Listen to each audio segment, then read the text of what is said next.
ANOVA ou regressão? Tanto faz, elas são a mesma coisa. Imagine um conjunto de pontos do qual podemos calcular a sua média geral e a sua variância, que vamos chamar aqui de variância total. Imagine agora que esse conjunto de pontos está distribuído em 3 grupos fixos. A análise de variância, ou ANOVA, calcula a média de cada grupo e em seguida calcula a variância dessas médias em relação à média geral.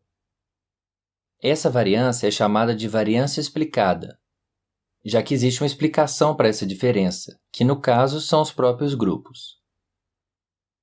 A variância dentro dos grupos também é calculada. Essa é denominada de variância residual, já que corresponde a calcular a variância dos resíduos de cada grupo em relação à sua respectiva média. A soma da variância explicada com a variância residual resulta na variância total calculada lá inicialmente. Na ANOVA, estamos interessados na razão entre a variância explicada e a variância residual, já que quanto maior for a primeira em relação à segunda, maior será a evidência do efeito. Isso é, quanto maior a variância entre as médias dos grupos em relação à variância residual dentro dos grupos, maior a evidência de que as médias são distintas entre si. Essa razão entre a variância explicada e a variância residual é a estatística F da ANOVA. Agora imagine o mesmo conjunto de pontos, só que ao invés de estarem distribuídos em 3 grupos, estão associados a um único valor de variável preditora contínua.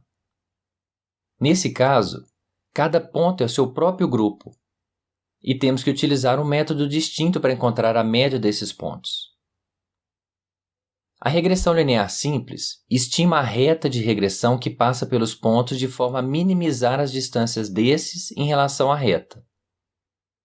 Essa reta nos fornece uma fórmula para calcular as respectivas médias de cada ponto. A distância entre esses pontos e a sua média estimada é denominada de resíduo.